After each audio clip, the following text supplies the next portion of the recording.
Hello and welcome to the Dissident Mama podcast. Today, my guest is Jim Jatras.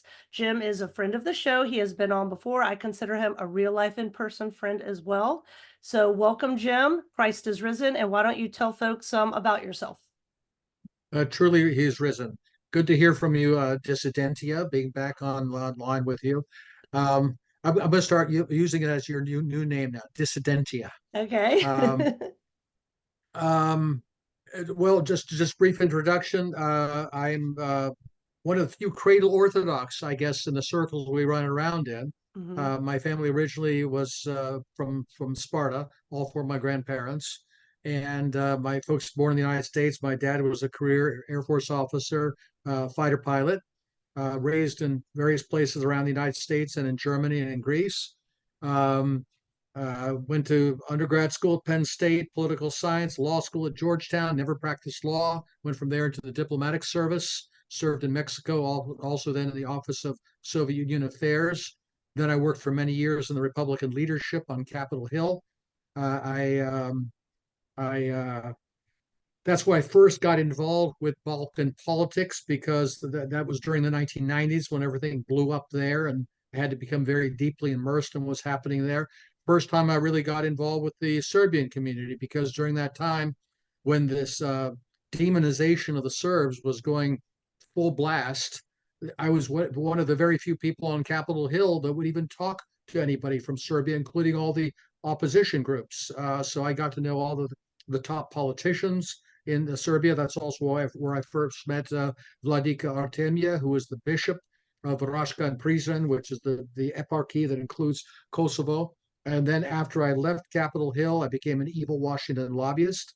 And among the many things I worked on was an account on behalf of Bishop Artemia to lobby against the American policy on recognition for Kosovo and taking it away from Serbia. So we can go through some of the events there, the wars in Bosnia in the 1990s, and of course the big war in 1999, which was the NATO attack on Serbia over Kosovo, which, as I like to say, that's when the NATO Death Star became fully operational, and that we then were committed then to wars of aggression in places like Iraq and Libya and Syria, places like that. What's going on now in Ukraine? There's so much that came together, was crystallized in the Balkans in the 1990s, and that also not only politically had a tremendous impact on the globe and global affairs, but also then spiritually has great relevance to what the secular powers are trying to do to the Orthodox Church. Anyway, we'll get into that later, and then back to the short bio. So I was an evil Washington lobbyist. And now I am retired Virginia country gentleman. Got two daughters, six grandchildren, a big white dog, and some things I planted, or some of them doing well and some not doing well. I said I'm a lawyer by training, if you want to call it that. Never practiced. Was a member of the bar for many years, and I have a book coming out in the probably in the next few weeks called "I Tried to Warn You." It's a collection of my writings over the last well 5 decades. So it's I don't expect to be writing another one. Let's just say.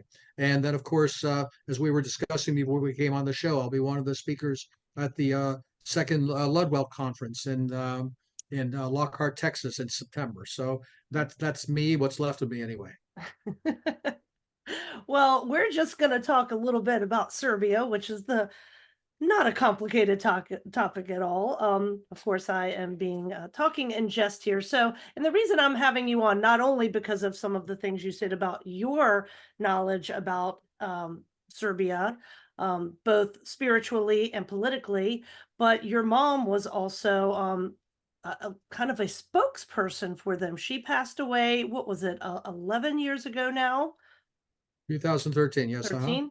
In So, fact, this coming Saturday, the 15th of June. That's right, right.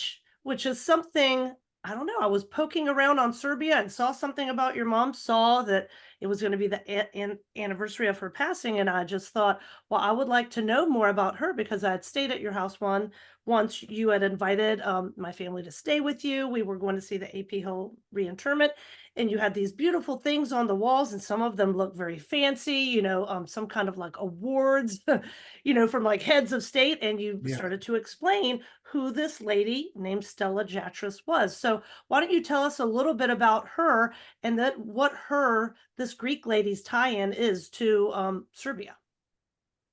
Well, she didn't have one to tell the truth. I mean, I mentioned my father was an Air Force officer. He he had gone to the Naval Academy, got thrown out 3 weeks before graduation, but that's a whole other story. Ended up in the Air Force. Avidly courted my mother, and who grew up in Carlisle, Harrisburg area, Pennsylvania. By repute, the prettiest girl in the Greek community, and my father certainly agreed. Mm, And and she was, somebody, her dad owned a restaurant, as did my other grandfather, and Greeks owning restaurants. I'm sure that'll shock people, but she very much took to the life of a military wife. I mean, basically, she was a housewife by profession. She raised me and my brother, and was a very, very good hostess and all that kind of stuff. She was not really that political of a person at all until the 1990s, until the wars began in Yugoslavia. And I think what really stirred her, well, let me back up a little bit. Um, they'd been stationed in some pretty interesting places abroad. They were in Greece during the time of the junta dictatorship that was supported by the United States. We had family ties to the prime minister who was overthrown by the military regime in 1967. Later on, they were stationed in Moscow. My father was the Air Force attaché in Moscow, so of course they were very conversant with all the issues having to do with communism and the Cold War and that sort of thing. And then later on, they lived in Saudi Arabia, which also taught them a lot about the world and Islam and so forth. But I think so. It wasn't like she was totally unaware of these things. But I think what really stuck on her craw was somebody who had grown up during World War II and knew something about who was on which side during World War II. The kind of things we think about, for example, with regard to Ukraine nowadays, and some of the unsavory groups centered around the regime were supporting in Kiev, is that she always remembered that during World War II, the Serbs were the good guys. They were our guys. You had Draža Mihailović, the fighting Chetniks, this great guerrilla war against the Axis powers. And now they're being demonized. mhm. And part of the demonization is that they're not like us. They're Orthodox. They've got these funny priests with long beards and things like that blessing their armies, and obviously they're just retrograde, horrible people committing genocide. And of course, the whole propaganda machinery was launched against them. And I think there was just something in my mother's heart that just could not take it. That was just something about the sheer dishonesty of the lies we were being force fed. So just spontaneously, for somebody who had no college education, and she went to a finishing school after high school, that was it. She just became an inveterate letter writer. She would write letters. She would make calls. She just basically made a full-time nuisance of herself to anybody who would listen. And so, like the Washington Times, she developed a very good relationship with them. She had a letter in there almost every week, it seemed, largely on Balkan topics, but some of them having to do with American politics and things of that sort. She was invited to speak at many Serbian gatherings because she was known as Serb Mama in the Serbian community. When she died, the Serbian embassy laid a wreath at her grave, and also even came up a year later for a memorial service to commemorate her. So it's they refer to her as our Stella. She received a gramota, a recognition from Bishop Artemia while she was alive. She was very proud of that. And then after she died, she was given a medal by the Serbian president, Mr. Nikolic, for on behalf of her work on behalf of the Serbs, her advocacy. So if you just Google Stella Jatras, Mhm. you'll find tons of stuff about Yeah. her, especially if you put Stella Jatras in Serbia or Serbs. It's just all over the place. Maybe someday somebody will go through and purge of it all that to try to erase her memory. But she's somebody I think. that shows that what a person, even who does not an expert in the area with the credentials or doesn't have the formal education, but simply just like the power of passion, really, to throw herself into what she thought was right and to be uncompromising about it. I mentioned our Spartan ancestry. She was real take no prisoners. You did not want to cross my mother. This is Sparta, and so she was that kind of person. So and my dad, who loved her very very much, he was also active on these issues, but he deferred to her. He let her.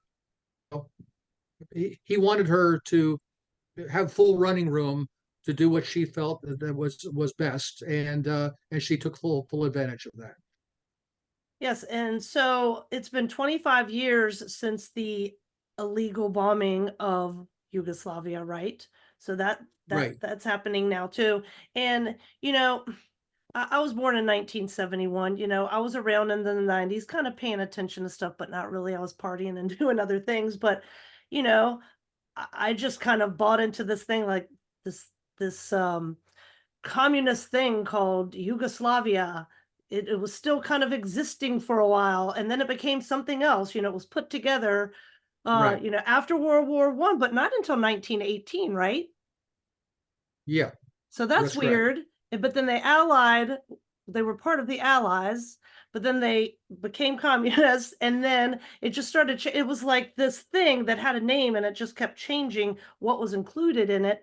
And so, and then of course, I'm like, oh, Slobodan Milosevic, he's a bad dude, bad guy, murders people, whatever. These great guys in Washington D.C. got to take that guy out, that kind of thing. So, can you give us, well, first of all, I'm going to tell you what my sons are really good 20th century historians and they love the war Yeah, yeah. wars. And one of my sons said, just to get a basic understanding of Serbia in the 20th century takes at least 25 hours of research, mom. And I'm like, yeah. So I'm going to ask Jim Jatras about it. So can you kind of give like just an overview? What the heck is Yugoslavia? Why was it always changing definition as to who's in it? And why did they put all these people together in the first place that had all these ethnic differences and religious differences? Well, you saw Tucker Carlson's interview with Vladimir Putin, right? Where Yeah. he spends the first half hour going Yeah. back to the ninth century.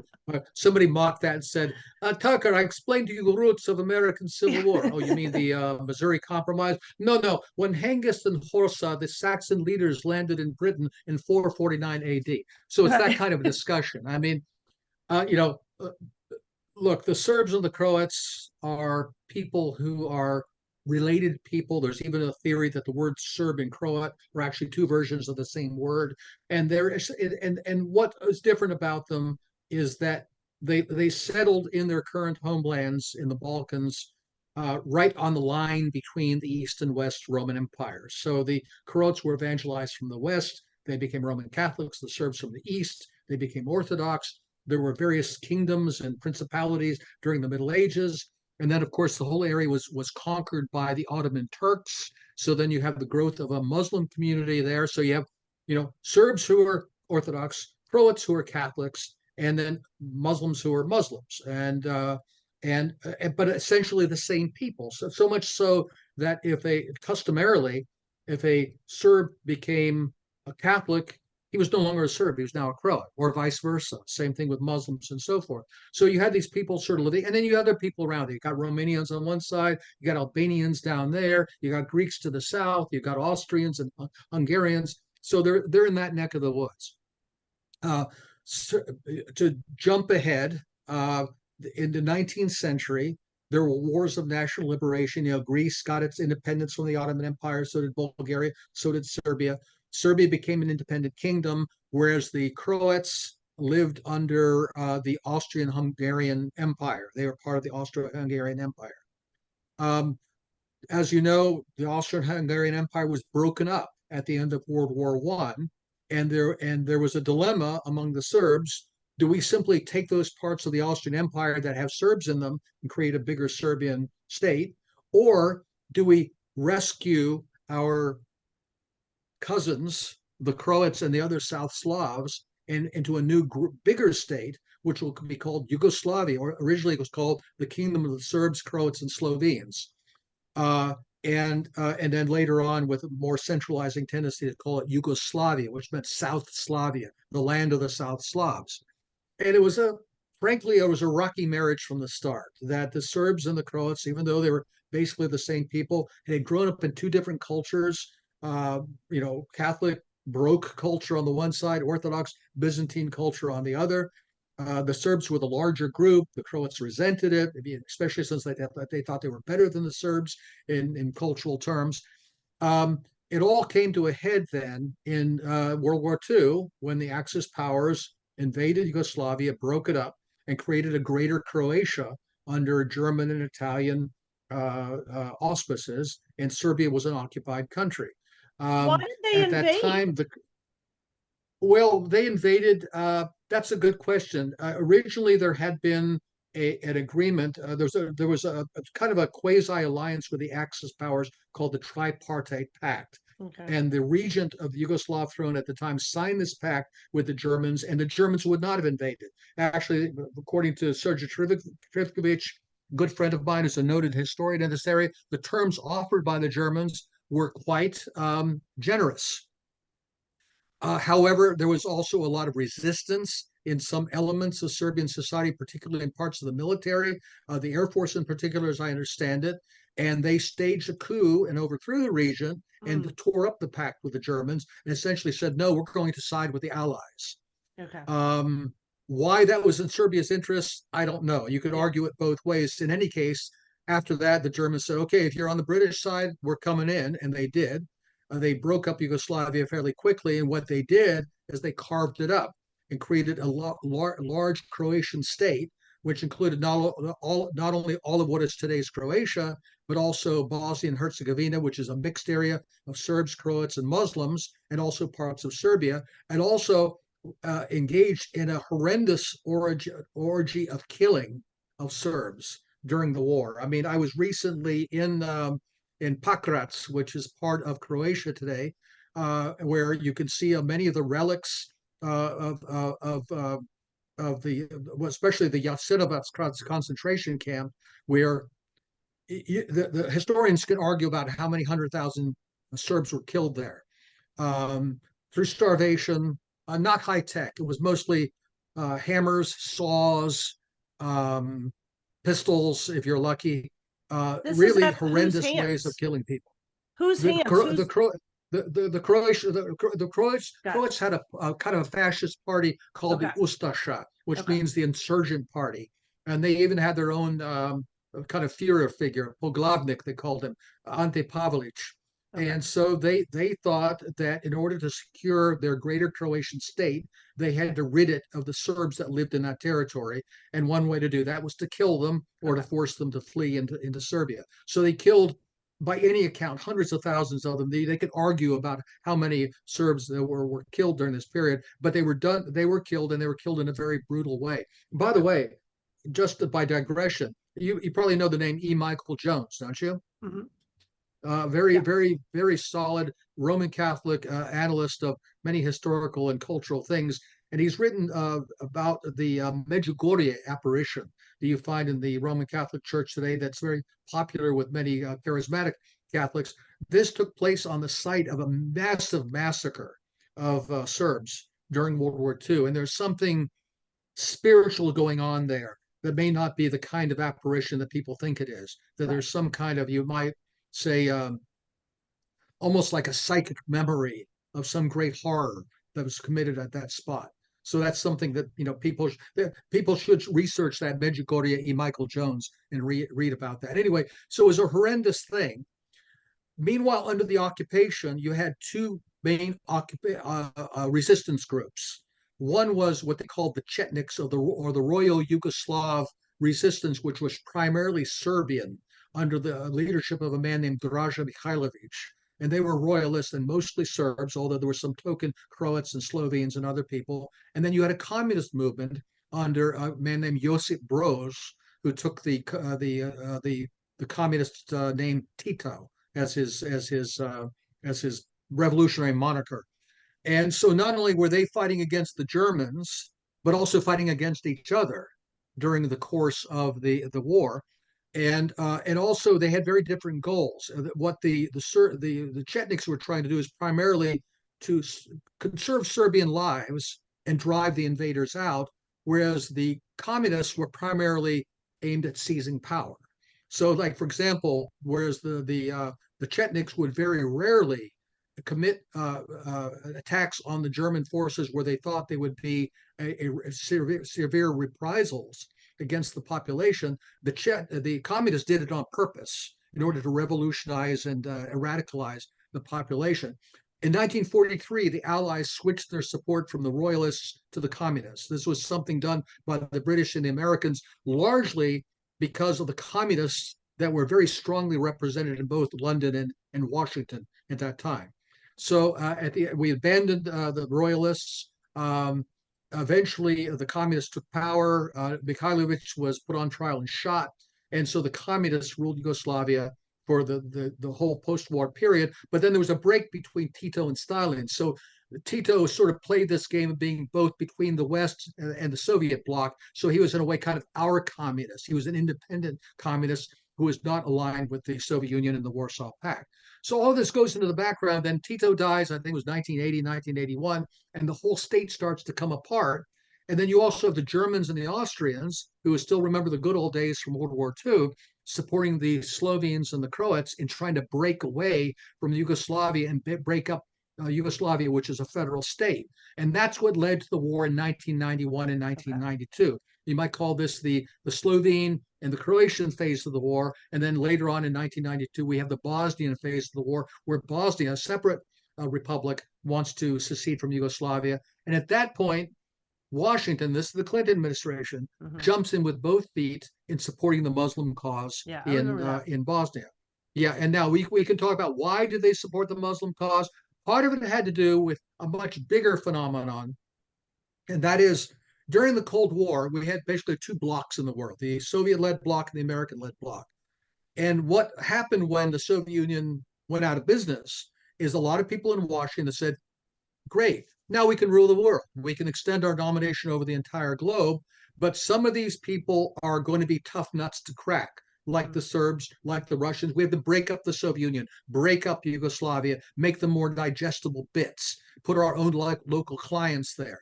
And that's what I think sort of put not just Yugoslavia, but specifically Serbia on the sort of the hit list from what we might call the global American empire, the GAE. And that first happened, the first time NATO ever used military action anywhere in the world was in Bosnia against the Bosnian Serbs in 1995. That resulted in an agreement, the Dayton Agreement, which is kind of like a shaky truce among the groups there, which still exists to this day, even though it's looking shakier by the day. But they weren't really done with that yet. They needed to do something more. And that was detaching Kosovo away from Serbia. Now, Kosovo is a province of Serbia. It has a very large percentage of its population is Albanian, ethnic Albanians, even though Albania has their own state right next door. Again, the demographics and the history of this are very, very complicated. Yeah. But in any case, the United States and the British and other Western powers armed and trained a terrorist group there. I know this is going to shock people here, Rebecca, but the United States has been in the business of arming Islamic terrorists since at least the 1980s in Afghanistan. Jihadists make very good proxies. So we did that in Kosovo. We armed and trained terrorist groups to attack people, attack basically Serbian targets in Kosovo, so that the Serb government would then have to respond, and we could say, "Oh, look, they're committing genocide against the Albanians. Let's go in there and ride to the rescue as the cavalry," which was what happened in 1999. We basically said, "Oh, there's a genocide being committed against the Albanians in Kosovo. NATO is riding to the rescue," and then they attacked Serbia. And of course, there was no UN Security Council resolution. There was no legal authority. And in fact, even in the House of Reprehensibles in the United States, it was voted down. The resolution for war was voted down, but Clinton went and did it anyway. And then, of course, there was a settlement of the war after 78 days of bombing. The Serbs I don't know how much of you want to hear about this. I was a witness, the second defense witness called by Slobodan Milosevic in his trial at The Hague. And one of the charges against him was that there had been a conspiracy to clear the Albanians out of Kosovo no later than October, initiated no later than October of 1998. What I testified was that already it was clear by August of 1998, 2 months before, that we were going to attack Serbia. We were just waiting for a pretext. And the reason we know this is I issued a paper from my office in the Senate saying precisely that. And I remember the prosecutor, Mr. Jeffrey Nice, who was not, he was a Brit. He didn't question me about my testimony. He said, Mr. Jatras, you're an American citizen. Are you a real American born in the United States? I said, yes. He said, and your parents, Mr. Jatras, where were they born? I said, in the United States. He said, and your grandparents, Mr. Jatras, where were they born? I said, in Greece, all four of them from Sparta. He said, so that would make you and your father Greek Orthodox, would it not, Mr. Jatras? I said, yes.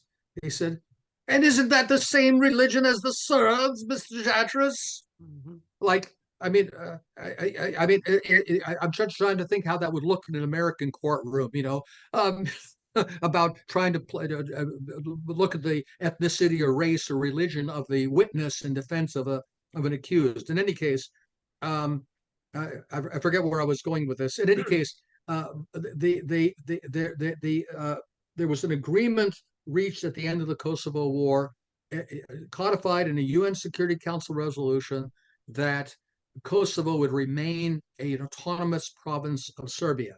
That was then violated by the US and other countries starting in 2008 to force through independence for Kosovo and recognize it by a number of countries. So there's, I guess, 90 something countries, I forget the exact number, that recognize Kosovo as a separate state. There's roughly an equal number of countries that do not recognize it, including a lot of the big ones, Russia, China, India, and so forth.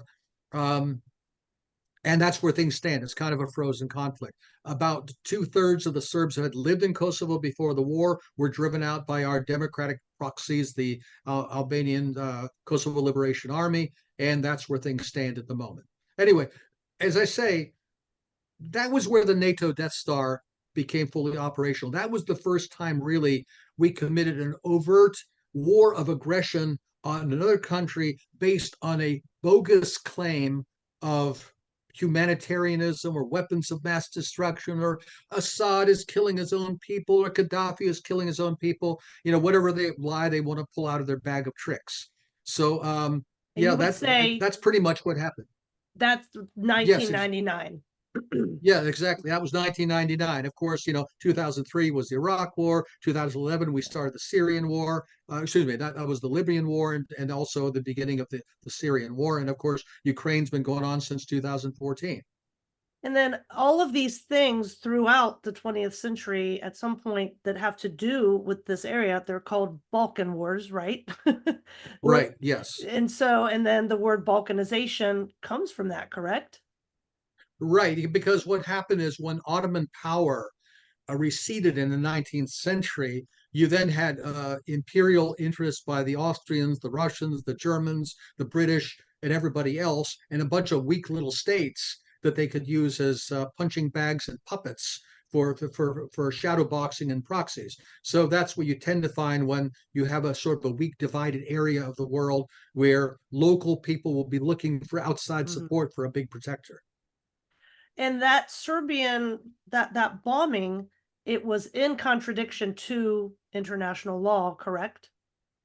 Yes, that's right. Because under international law, which is codified in the UN Charter, there are only two legitimate ways a state can use military action. One is in self-defense, either individually or collectively. In other words, you can defend your own country, or you can do it in alliance with other countries, but you have to be defending it against an attack from another country or group of countries. And the other one is with authorization by the UN Security Council. So if there's what they call a threat to the peace and global peace and security, and the Security Council decides, well, we will deploy forces to that area to put a stop to it. For example, that's what happened in Korea in the 1950s when the Soviet Union made the mistake of walking away from the Security Council, and then they had a vote without the Soviet Union, so they authorized it. That's a legal way to do it. There are no other legal actions to do that. So, and as I say, even when the House voted on it as a matter of domestic law, Right. they voted it down then too. It didn't matter. It was illegal both domestically and internationally. Yeah, and uh, I was watching a Dr. Marcus Papadopoulos video, another great person of Greek Mm-hmm. origin, and he was saying that it violated NATO's own founding treaty, Article 2, in which you're never supposed to use force to solve a dispute. So they're doing these things that they're not supposed to be doing, right? The Yankee Empire is what I'll just call it, whatever, the Western elites, what have you. And in fact, Dr. Papadopoulos used that term at some point too. I was like, yes. But didn't Well, slow. well, as you know, Robert E. Lee wrote to Lord Acton, I believe, Mhm. that the consolidations of the state would result in both tyranny at home and aggression abroad, and of course, he was right.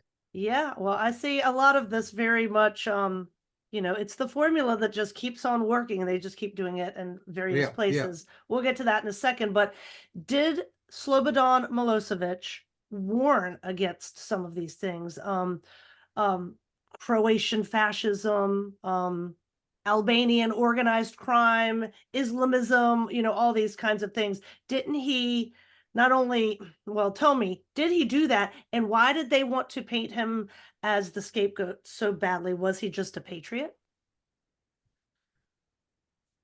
I'm not quite sure how to describe him. He was a communist, of course, in his initial career.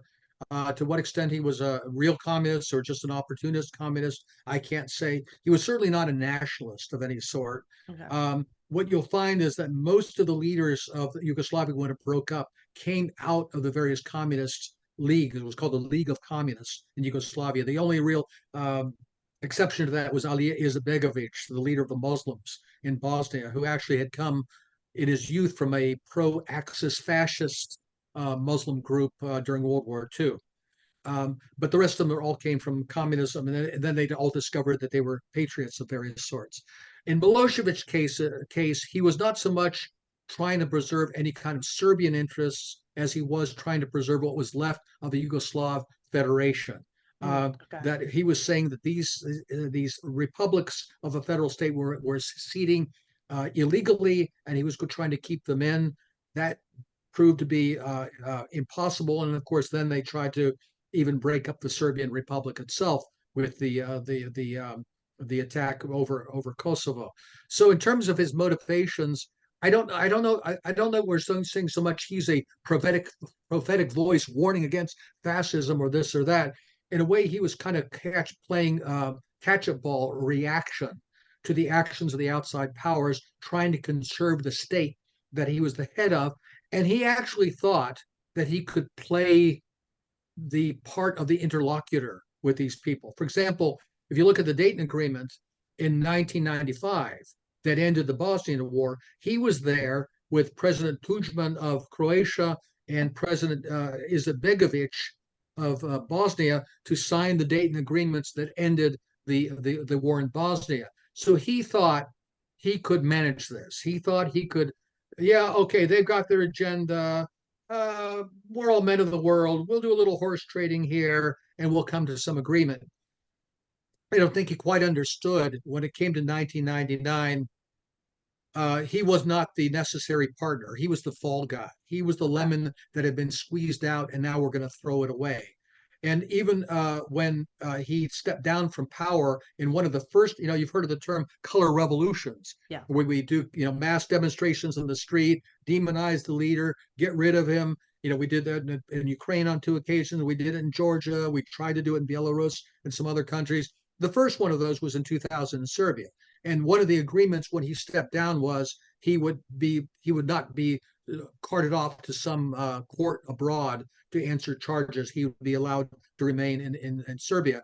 That was violated too. He was then packed off a few years later by the Serbian government and sent off to The Hague, where again I appeared as a witness at his trial, and that it was pretty clear that even by their kangaroo court standards, They really were not able to convict him of anything, and then he just died. Hmm. So a lot of people think that that was not by natural causes. Right. Okay, now you were saying the Federation, he was trying to hold on to that. What did that Yugoslavian Federation consist of at the time? Was it just Serbia and Montenegro? No, no. Serbia and Montenegro are both both Serbian, ethnically both Serbian. Right. Montenegrins are Serbs. They're And kind of they're like, you know, and they're Orthodox too, correct? and they're Orthodox. Yes. So Okay. you have Montenegro and Serbia that are Orthodox Serbian inhabitants, right? With two caveats. Serbia also has two autonomous republics. One is Vojvodina, which has a lot of non-Serbs in it, even though it has a Serbian majority, also has a lot of Hungarians, Croats, and a few other things, Slovaks. And then you have Kosovo, which has Albanians. Okay.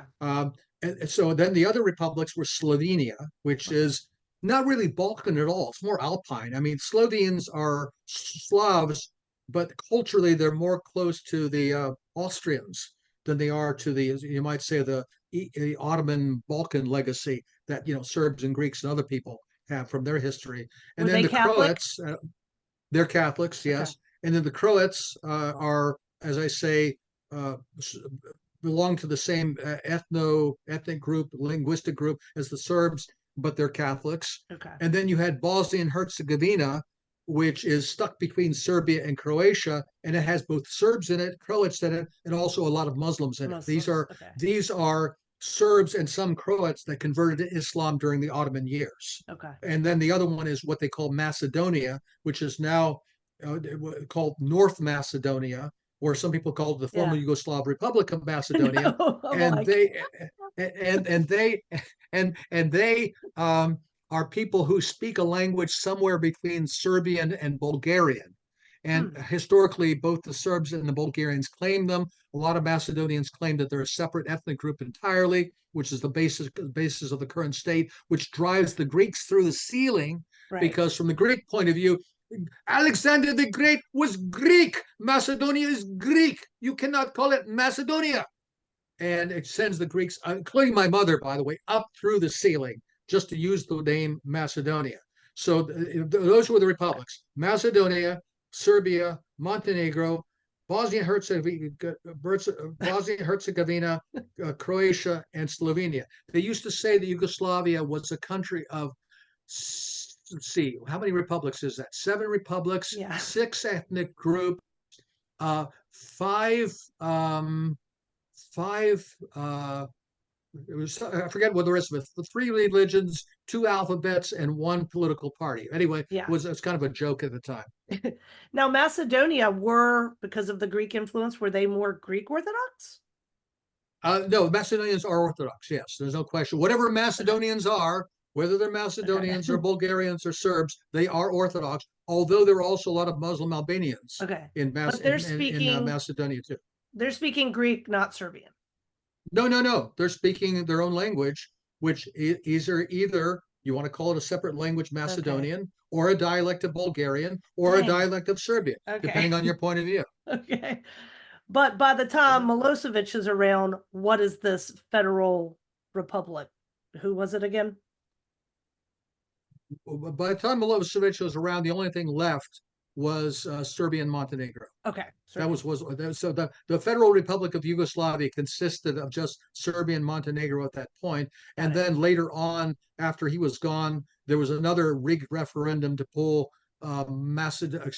Montenegro away from Serbia and to pull it into NATO. In Okay. fact, yeah, here's a little side note on Right. American politics. That in 2017, they had rigged a vote in the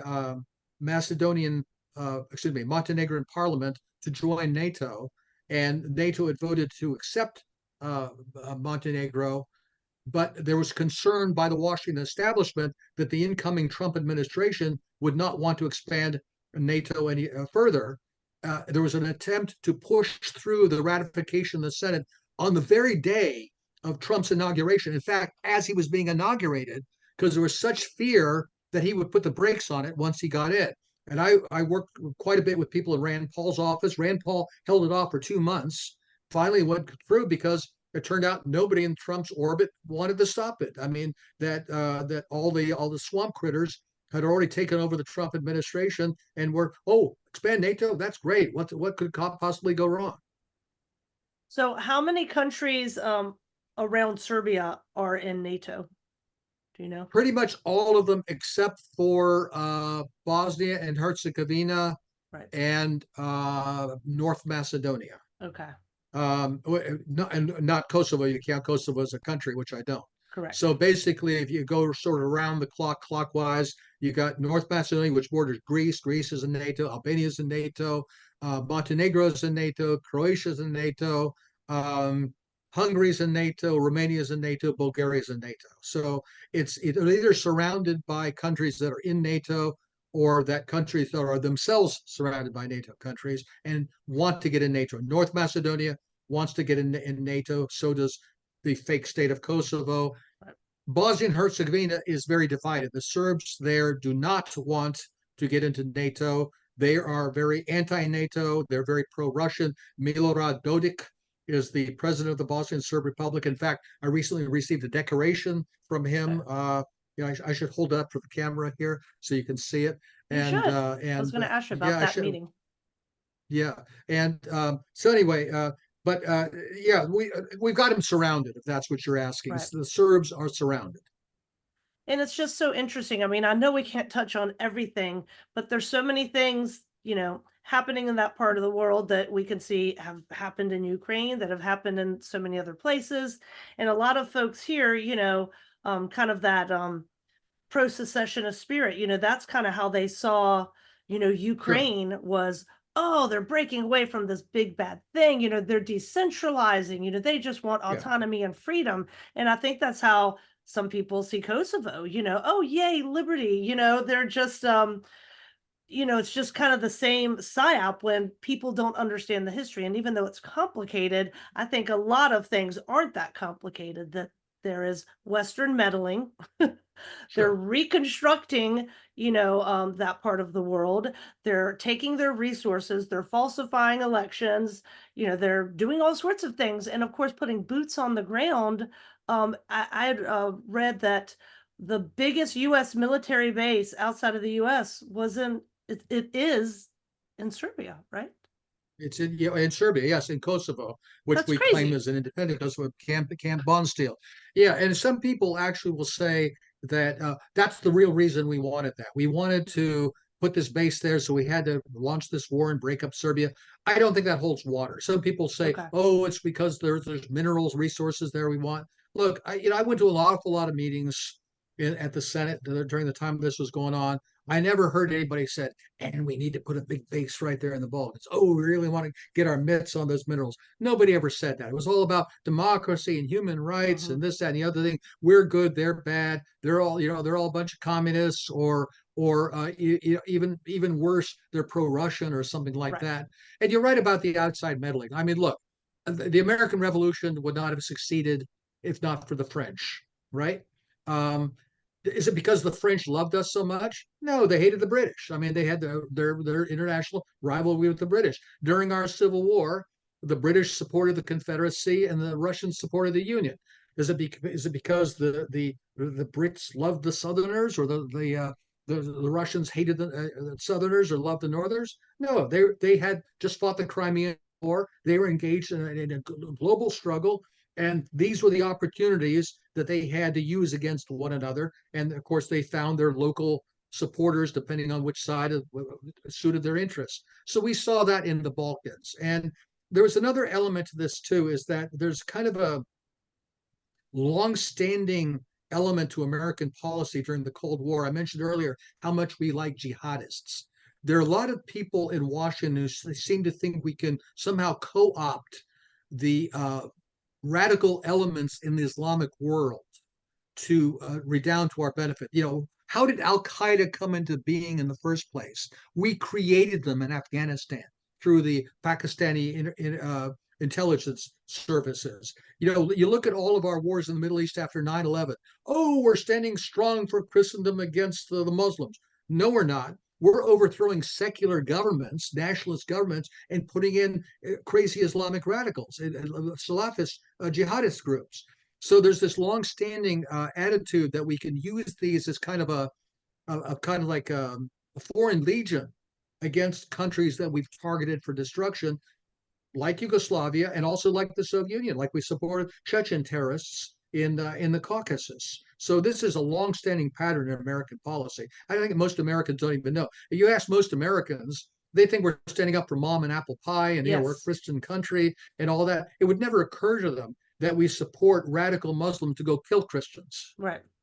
And that's one of the things that, I'm not a geopolitical guru or anything, but, I pay attention to it now more than I ever have, and especially from an Orthodox Christian perspective. And it just seems like the West is always rooting against the Orthodox Christians. Always. I mean, that is another thing that, you can step back from all the deep dive, Yeah. weeds, and that just is, am I wrong? I mean, it's almost always No, that, if not always. no. I wrote an article back in the 1990s called in Chronicles magazine called Pravoslavophobia, which means Pravoslavny, of course, is Slavonic for orthodoxy. So it means like anti-orthodoxism, and it is a consistent part of American policy that no matter who the conflict involves, whether it's Catholics and Orthodox or Muslims and Orthodox, the Orthodox are always the bad guy from the Western point of view. In a way, this sort of harkens back to almost century. Look at the Crimean War, for example. There was a medal struck by the French after the Crimean War. It shows Napoleon III holding hands with Queen Victoria and with the Sultan, and it says Protestantism, Catholicism, Islam, God protects civilization. So you Wow. have I mean, geez, so who does that leave as anti-civilization? Wait a Yes. minute, that's us. Yeah.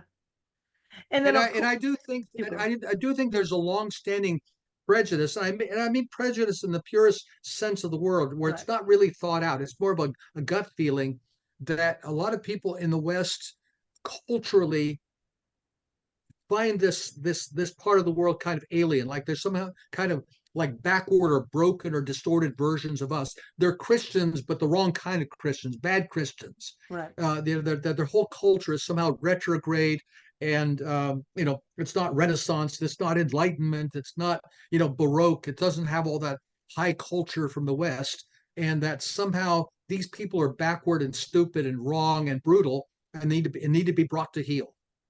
I mean, as far back as the 90s was this, involvement in Serbia and, pushing for Kosovo later on. Is this just to be a thorn in the side of Russia? Is that what this is all about? I think it's interesting you should say that. I don't want to get into personalities here, but let's say I know people who both were of Croatian background in the Washington apparatus and were militantly anti-Serbia, and also people of Ukrainian and other West Ukrainian and other kind of background that were militantly anti-Russian, and there was kind of a full faith and credit kind of hatred that, oh well, I'm very very Russophobic, and I'll sign on with your Serbophobism because they're actually little versions of the Russians, aren't they? And vice versa. And of course, you've written very eloquently about how the demonization of the Russians contemporaneously is strikingly similar to the way that Southerners are demonized among progressive attitudes in the United States. And I think there's a really strong, these are backward Christian type people who just aren't up with the latest developments in science and culture and so forth. They're not like us, and I think Serbs sort of fit into that matrix as well. Now, Serbia and Russia have had a history of kind of having each other's back. What's the general view of them just having an alliance and kind of being there for each other? Well, they are. Although let's be clear, is that for each other is kind of limited in the sense that Yeah. Russia is a lot bigger than Serbia, so Russia can do a lot more for Serbia than vice versa. The only really thing I can think where Serbia did a lot for Russia was after the Russian Civil War and the white armies, the anti-communist armies were defeated. That's where a lot of the Russian refugees went and were Mm. given refuge in Serbia by what was then the Kingdom of Yugoslavia. And in fact, the Russian Church Abroad, ROKOR, was first formed in Belgrade I during the did not know time when the that. Russians were given refuge there. Wow. And so there is a very close relationship between the two nations. There's a wonderful new statue of Nicholas II in downtown Belgrade, right Hmm. near the Hotel Moskva, the Hotel Moscow. I mean, what other country in Europe do you expect to find a Hotel Moscow? But there is one, and it's like the gathering spot in Belgrade. I mean, whenever I'm there, I like to just sit outside there at the cafe, drinking rakia and coffee, and just waiting for somebody I know to come along, and somebody always does. So it's and Belgrade's my favorite city in the world. Moscow's my second favorite. But there's a close relationship to the two, and there is a sense among both friends and enemies that they're kind of like a big and little version of the same people. Of course they are unique. Their languages are distinct. In fact, in some ways, Serbian is closer to Ukrainian than it is to Russian, just because Russian is kind of an outlier among the Slavonic languages, the way English is among the Germanic languages. But nonetheless, it is a very strong historical. Oh, I have to send you a link to this wonderful little girl singer from Kosovo singing about Russia, about how much we love Russia, how much the Mm. Serbs look to Russia for help, and it's really beautiful, inspiring, even if you don't really understand the language. And maybe it's something you can post with a video. I would love to do that. Yeah, I'll try Yeah, to it's send you really, a really, reminder. really beautiful, inspiring. Yeah.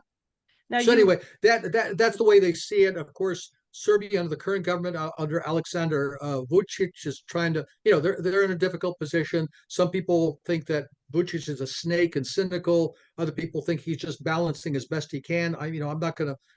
I'll withhold judgment on that. I'm just saying Serbia is in a difficult position. They have to play both sides. You can argue whether they're doing it adroitly or not, but there's no question among the Serbian people, pro-Russian sentiment is extremely strong. recently went to Serbia, right? Back in May? Yeah, I was in Serbia in December and again in March. And Okay. then also in December, I was in Republika Srpska, which Okay. is the Serbian Republic within Bosnia. And I also it was there in 2022. So I've been there, frankly, almost once a year for the last 20 years, it seems. So, the Republic of Srpska is in Bosnia. Is that what you said? Very good. Excellent. That's Okay. right. Well, you just said that. I just happened to remember it for one. But you met with Dodik. Tell us about President Dodik. that. Yeah, I did not see him on this March trip. I did see him in December. Okay. But you had done a post where you said proud to stand with Dodik, and then Yeah. you said defeat the Srebrenica fake genocide resolution. Tell us what that means. Srebrenica. There you go. Srebrenica is a town in, I guess you would say, southeast Bosnia.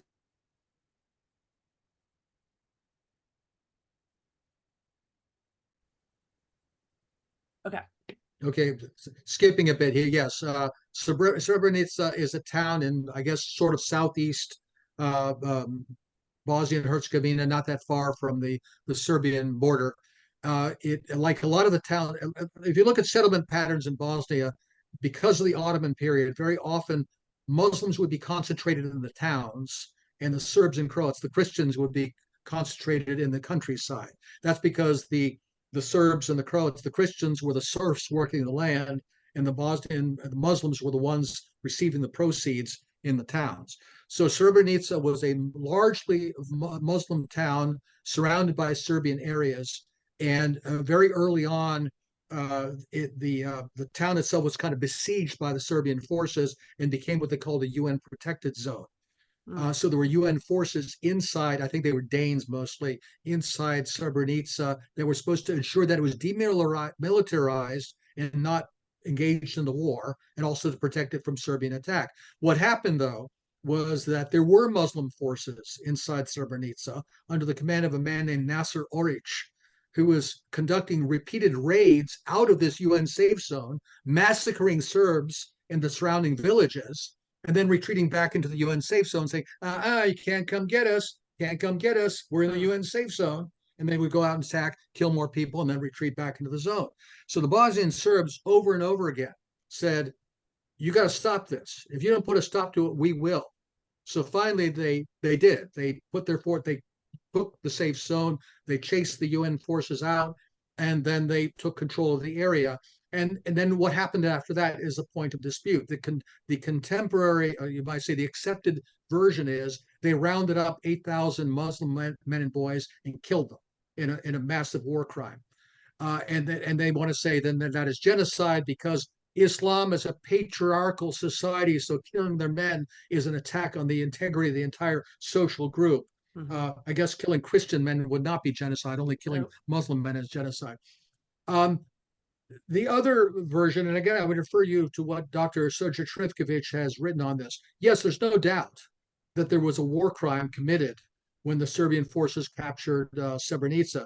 They probably killed somewhere around, I think the best guess is around 1,200 men, largely on the basis of lists. They knew who they were looking for. They knew who had been out there conducting these murders in these villages for the past couple of years. And they took revenge for doing it. They shouldn't have done it, but it's what happened. How did they get to that 8,000 figure? There were a number of Muslims who either escaped across the border into Serbia and were in turn then and eventually turned back into Bosnia, or had escaped through Serbian lines and ended up in Tuzla, which was the next Muslim safe area, but were somehow then still recorded as missing and therefore presumed killed. Or there were others that were killed as they were trying to exfiltrate through the Serbian forces, that from a Serbian point of view, they were enemy combatants and they were killed in combat. So the long and the short of it is how many were actually killed in what we called a war crime and how many were killed under other circumstances, or how many were not killed at all. And that's where the dispute comes in. But what we have is that because the international community has decided in its great moral wisdom that this was a war crime on a magnitude that constitute genocide, especially since the victims were Muslims, is now officially Srebrenica Genocide Day. You'll notice, though, that despite the so-called international community support, only a minority of the UN actually voted for this thing, that the number of those who voted against it or abstained was actually larger. So it really was a defeat for the so-called international community. Now, I'm looking at another post from a guy I follow, and he said, NATO doxy is alive and well. Romania, Moldova, Bulgaria, Ukraine, Georgia, North Macedonia, and Montenegro all voted for the Islamist and Atlanticist sham genocide resolution against Serbia. These That's countries correct. love America and EU money more than they love Orthodoxy and Jesus Christ. So how is this a slam against Serbia? Just and there's video of Vucic sobbing into his Serbian flag and all this kind of stuff. I mean, Oh no, this. he wasn't sobbing. He wasn't sobbing. He was kissing the flag. Oh, he was kissing it. Oh, Kissing the okay, flag. This is something people do in that part of the world. It's okay, it's something they do like at military oaths and things like that. They'll kiss the flag and things like that. No, what it does is, and I think that post is correct. It's the sort of the hang the big G on the Serbs' forehead still. Well, let's okay, not forget these guys commit genocide, okay, and especially with regard to Republika Srpska, because the Dayton Agreement, the one that sort of put together this patchwork, this rickety structure of Bosnia Herzegovina at the end of the war in 1995 is breaking down. That there's been an attempt over the years since then, in the spirit of Dayton, as they call it, to take the letter of Dayton that grants autonomy to the two entities, the Serbian entity and the Croat Muslim entity, and to try to centralize it under Muslim control. And the Serbs have been resisting this for reasons you can imagine. And so there's been constant pressure on Republika Srpska and on President Dodik to give up what they call the competencies, the powers of the Republika Srpska, and turn them over to the Muslim-dominated central authorities in Sarajevo under the authority of a man they call the High Representative for Bosnia and Herzegovina. He's the high representative of nobody in particular. He's supposed to be approved by the UN Security Council. Right now, it's a German guy named Schmidt, who's not even been approved by the Security Council and literally has no legal authority at all. But they're putting a lot of pressure on Dodik to try to succumb to this centralization pressure to liquidate, and at the end, Republika Srpska, and he's resisting. So they're trying to Okay. get rid of him too. And this Srebrenica vote was an attempt to put more pressure on him, saying, Got it. "Oh, he's leading an entity that was created by genocide." That's what's going on there. Now, with things going so poorly in Ukraine, I mean, is Serbia kind of the second front in the Ukraine war? Has it always been, or was it the first front? I mean, how do you see all that? Serbia, and Republika Srpska have always been unfinished business for NATO. What they want is to essentially put a complete Quisling government in, not somebody who's just going to, try to go back and forth. In a way, Vucic is doing what Yanukovych tried to do when he was president of Ukraine before he was overthrown in 2014. That half measures are not good enough. Compromises are never good enough. Right. We want 100% obedience. So there's always the hope that they can stage another color revolution in Belgrade against Vucic, one against Dodik in Banja Luka, in the capital of Republika Srpska, and then put a Quisling regime in that will toe the line, vote for everything NATO wants, and eventually join NATO, which is, of course, what we always want. So will they try to open another front in the Balkans against the Serbs? I think there's some evidence they're trying to do it, and it's not going all that well. There have been some not really mass demonstrations, but significant demonstrations against Vucic that really didn't amount to much. Obviously, Dodik has supported, showed his support for Vucic, as has, by the way, President Orban excuse me, Prime Minister Orban of Hungary.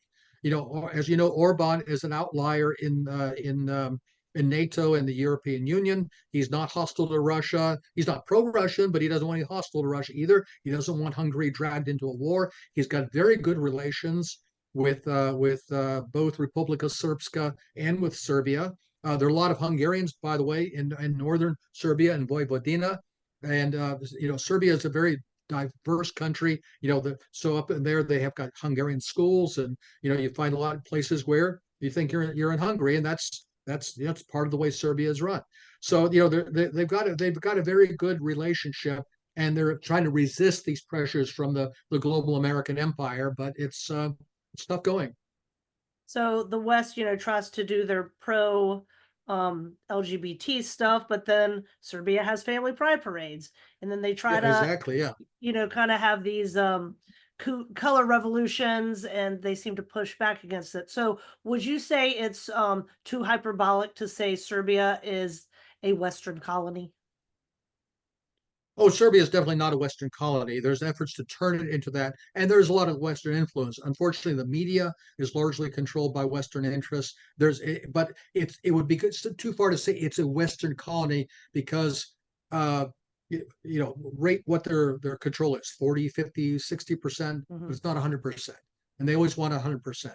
Compromise is never good for them. And something else I was reading was there anti-Western people there, obviously, but then even the pro-Western people, like they want the democracy and big screen TVs and Nikes and whatever else they want, Sure. but they're not real interested in some of the degeneracy, and then they don't like NATO. So that's interesting to me. Do you see that on the ground there?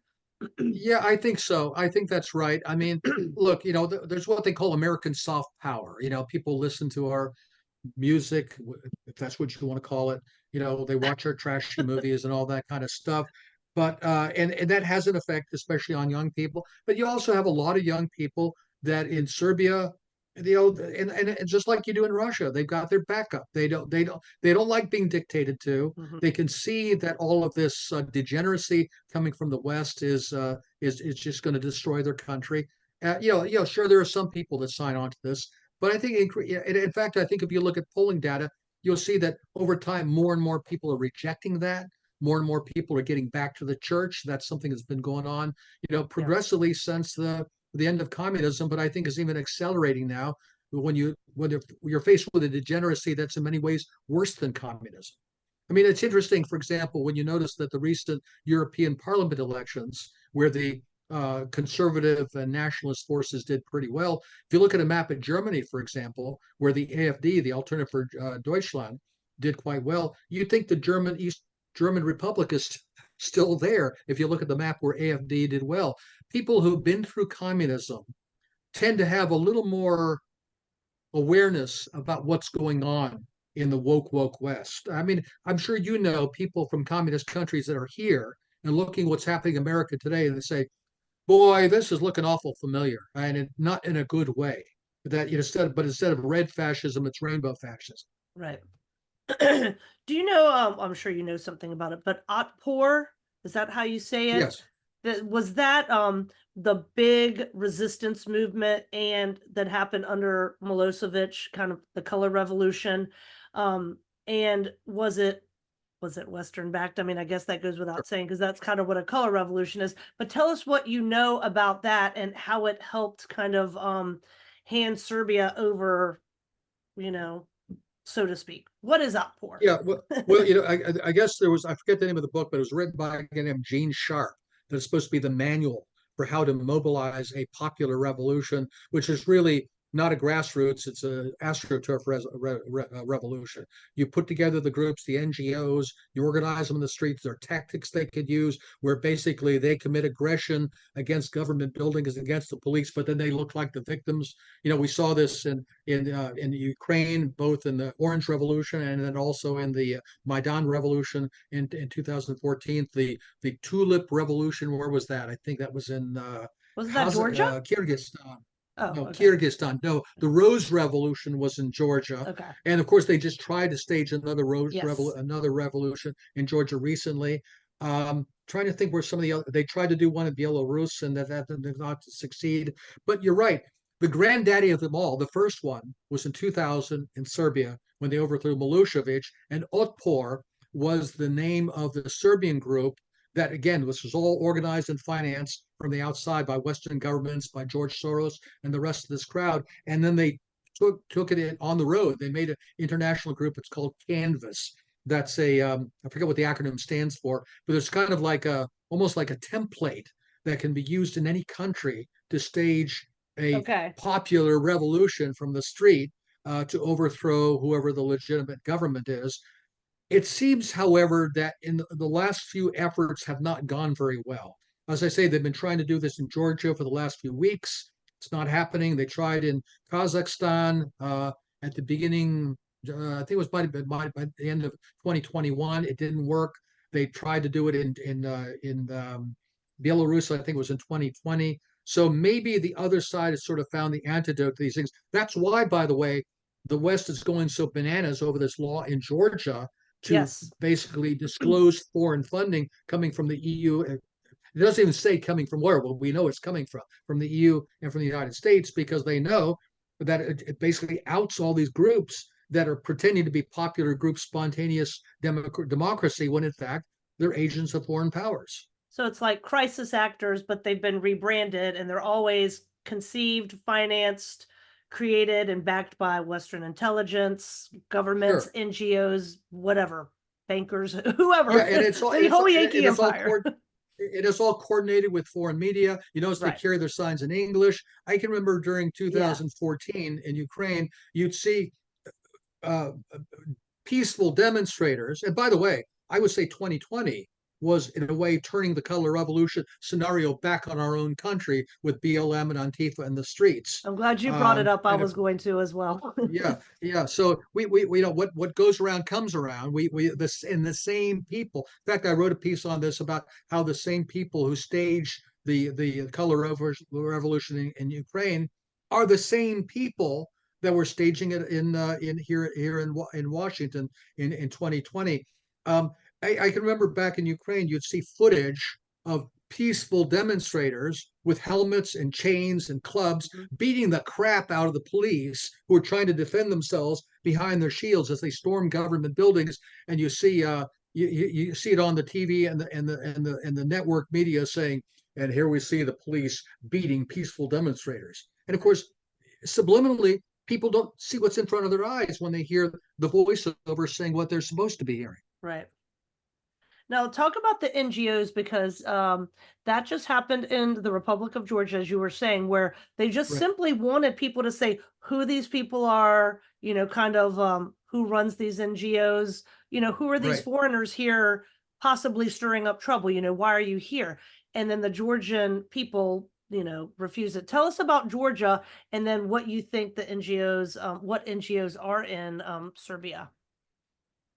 Well, I don't think I give you a long list of names because there are literally hundreds and Yeah. thousands of these organizations, and they're all And they connected probably to one just another. Like, They're probably just listed somewhere. That's one thing, like, it doesn't take a lot. It's not like behind, no, lock and exactly, yeah. key or behind some, veil and you gotta like dig, dig, dig. Like it's usually just on Wikipedia. No, and they'll show you, and there's a lot of cases they'll show you where they get their, they list, the U.S. State Department, the U.S. Agency for Mhm. International Development, the British Foreign Ministry, the German Foreign Ministry, the Open Society Yeah, groups, and things like that. But some of them don't list them. And what happens then too is there tends to be sort of like a piggyback arrangement where governments will give money to these groups, they give money to these groups, they give money to these groups, and they don't really know where the money is coming from at the end. They just, oh, we're just a civil society group, we're just promoting democracy, we're right. promoting women's empowerment, we're promoting LGBT rights,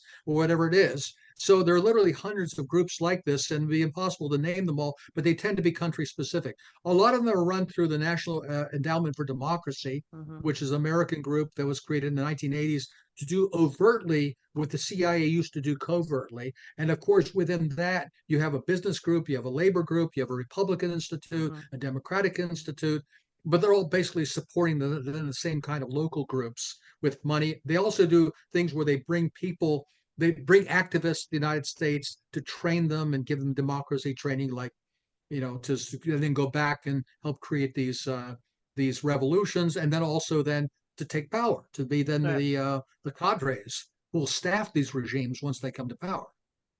Now, in Georgia, they didn't want to expel them, correct? They just literally wanted transparency. Am I correct on that? Just transparency. Now, Okay. what they would do, I think the real problem would be, as it is with FARA, the Foreign Agents Registration Act in the United States. If you are working for a foreign government and you don't disclose it, then you would be subject to criminal penalties. So Okay. I think what these groups are afraid of is that if they want to keep going down their merry way and not disclose it, which they'd rather not do, then they would be subject to penalties. So it puts them in a very difficult position.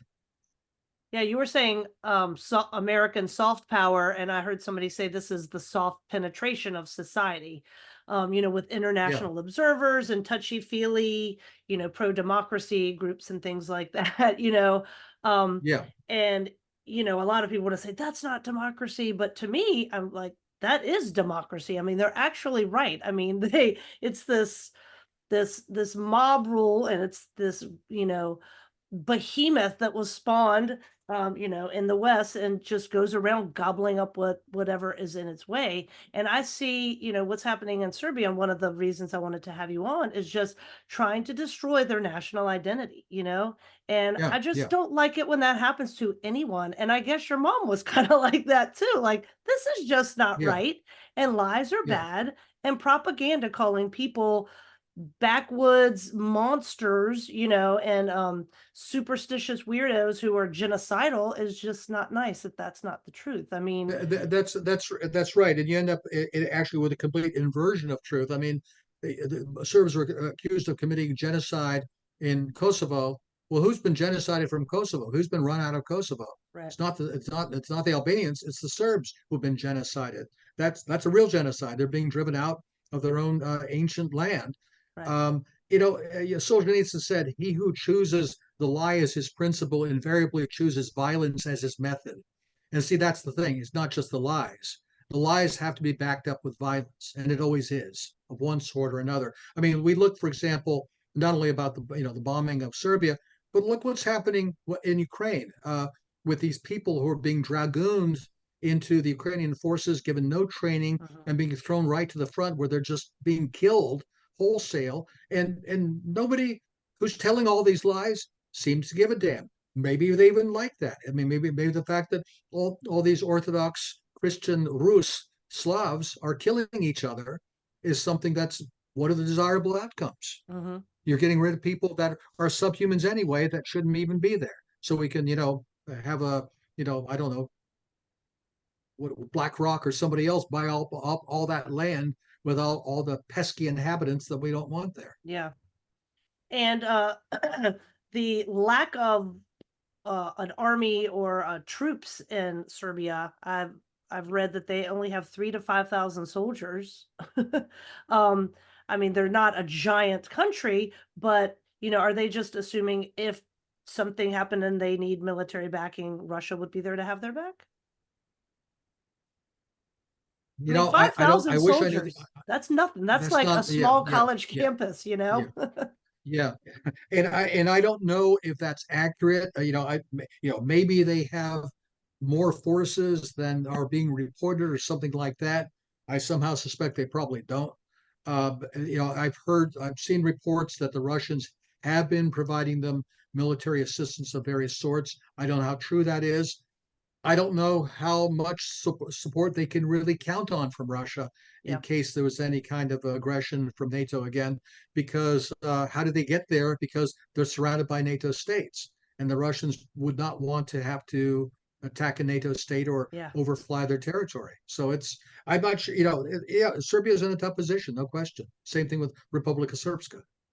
Yeah, and I had also found out that under Milosevic there was 120,000 troops. So that was what, 20 years, and they've have high number 5,000. That's just wild to me. Yeah, Yeah, yeah. Well, and they're landlocked. Yugoslavia, when it was, yeah, yeah. When Yugoslavia was an independent communist state, it was a fairly substantial military power, partly Mhm. because it had been, it was caught, it was between the NATO and the Warsaw Pact. It was not aligned with either. They were leader in what they called the non-aligned movement. There are a lot of bad things about Tito's Yugoslavia, Mhm. but a self-reliant defense capability was something that was part of their national ethos. Of course, when that fell apart, then each state, successor state, Serbia, Croatia, and so forth, developed its own policy. Uh, if there's anything good that can be said about how small Serbia's military is, it's probably still bigger than Croatia and some of the other countries that just rely totally on being members of NATO anyway. There is a concern about Kosovo. I don't know how large their militarized police is and how capable it is. I did see that the United States was providing them with some kind of weaponry that seemed to be completely out of line for a supposed police force. And Mhm. I don't know how much trouble that would be for the Serbian army if there would be a conflict. There have been incidents recently over some questions having to do with taxes and license plates and things like that, where Serbia moved forces to the line of control with Kosovo. I don't think that Vucic would move them across that line unless it was something really, really dire. Right, because he said that quite a few times that that was going to happen, and it just didn't. No, and in fact, by the way, under Resolution 1244 that ended the Kosovo War in 1999, Serbia was supposed to be allowed to put police and military forces back into Kosovo and Mm. also to control the external borders of Kosovo with Albania. That was not allowed either. And of course, then they went on with total illegality in recognizing independent Kosovo, which is a fake state. Well, not following the rule of law is the democratic way, Jim. It's just kind of a thing. It gets back to the paradox. It's interesting because you raise a very good point. Because when we talk about all these astroturf popular organizations, we say that's fake democracy, that's fake democracy. But when democracy itself is kind of a fake concept to start with, what's Amen. fake democracy? What's real democracy? Yeah. Kind of reminds me of that old saying about Hollywood that in Hollywood, if you strip away all the phony tinsel underneath, you'll find the real tinsel. Absolutely. And what did they would say that about communism too, where the saying was, well, they just didn't implement it Yeah, properly. And I'm yeah, like, that's it's right. pretty much Yeah, always well, implemented that way. well, somebody would say, that, well, that's a bastard form of communism. That's not real communism. That's another bastard form. Well, what kind of mother only gives birth to bastards? I mean, that's the real thing, I'm afraid.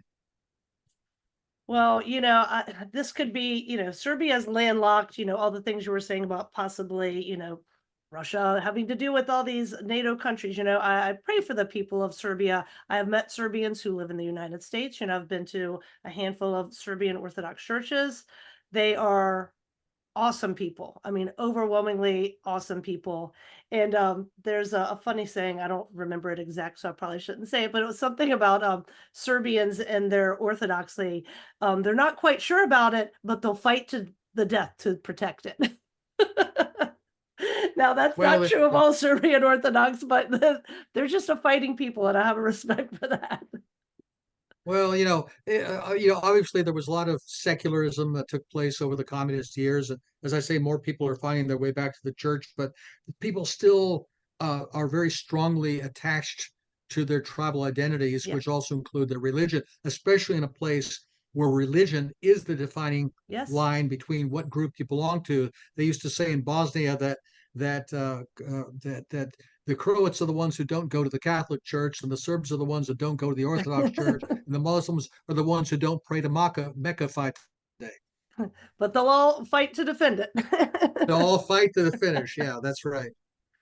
Well, thank you for talking about this, and I wish I could have met your mother. She sounds like she was a wonderful woman, meek but a fighter, and I think there need to be more women like that. Um, and just when she saw something that was being peddled, a lie being peddled as truth, that gets under my skin too. So, you know, um, I think she did a great job raising you, Jim. So you seem to be that type of person as well, and I'm honored that you are my friend. Trust me, Rebecca. I'm just a pale imitation.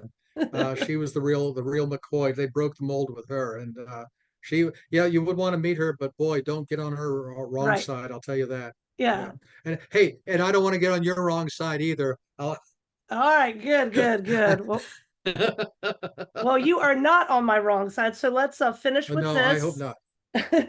um, we are both speaking at the upcoming Ludwell Orthodox Fellowship Conference taking place September 6th to 8th Right. in Lockhart, Texas. Do you want to give people a little teaser about what you're going to be speaking about? Just a little teaser. Well, my title is Southern Orthodoxy in Post-American America. And Mm, I guess the tack I want to take is that I know there's some people who still want to believe that the American Republic still exists. I mm-hmm, don't. mm-hmm, I think it's gone. It's been gone for years. And the trouble is that most Americans, it seems, have purely a civic consciousness. They don't understand themselves as an organic group of people with an ethnic identity, as an ethnos, and as that's I nice. say. And that's a real question mark whether that ethnos can survive. Assuming it starts to unravel, which I think is in the process of doing, that's when you get into, well, what are these sub identities that came together to form that ethnos in the first place? I'm sure you're familiar with the book Albion Seed and the different ethnic groups from really the different Anglo-Saxon groups that came to America in different waves with different cultures and made the different regions of this country very different.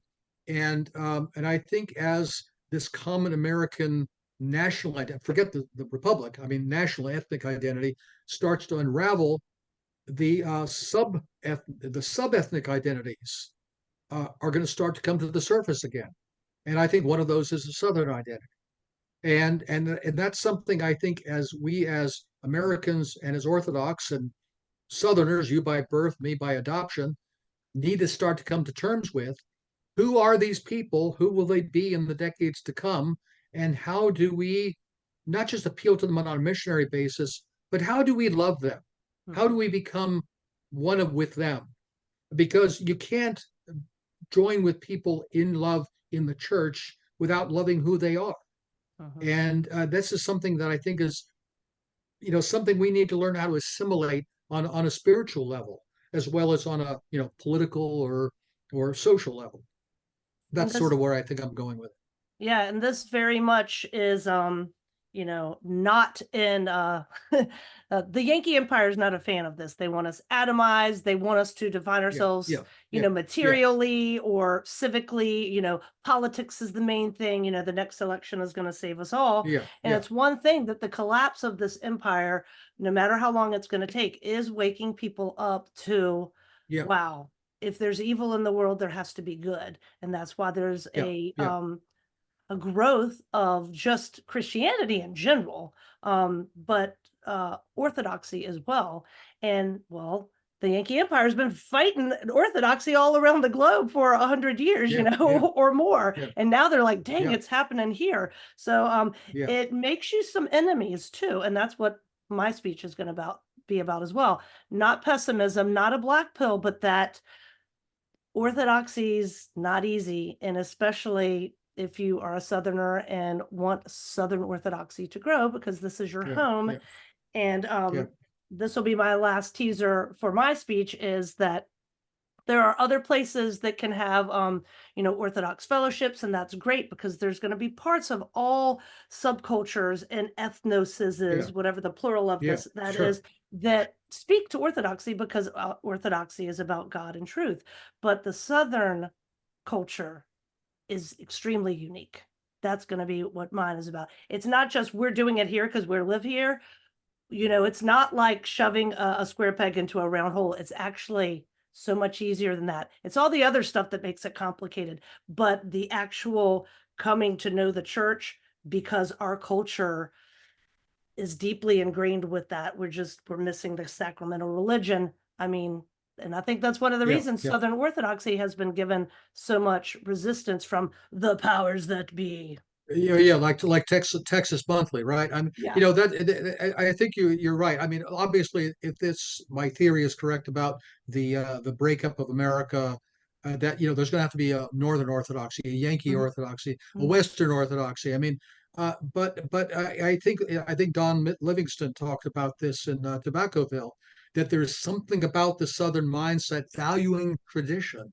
And again, you see this again going back to the sort of the whole Cavalier culture in Albion Seed, that there's something about the respect for traditional lines of authority in society, traditional position, uh, um, just the way things naturally are, as opposed to the feisty Yankee Puritan. Well, the way they should be instead, and let's try to make them do that, even though they don't want to. That is more amenable to the traditionalism of Christianity that Orthodoxy offers. Yes. Well, amen, Jim. I am so happy that I'm going to be seeing you in September. I'm very much looking forward to it. And thank you for coming on and giving us a lesson in geopolitics, your genealogy, familial stuff, history, everything, some orthodoxy in there, of course. But thank you so much for coming on. I really Thank appreciate it you. because this stuff is complicated, but you just have a way of making it not so complicated. It's an honor and a privilege, as always. Looking forward to seeing you again. It's always a great pleasure. All right. Thank you, Jim. Thank you. Bye.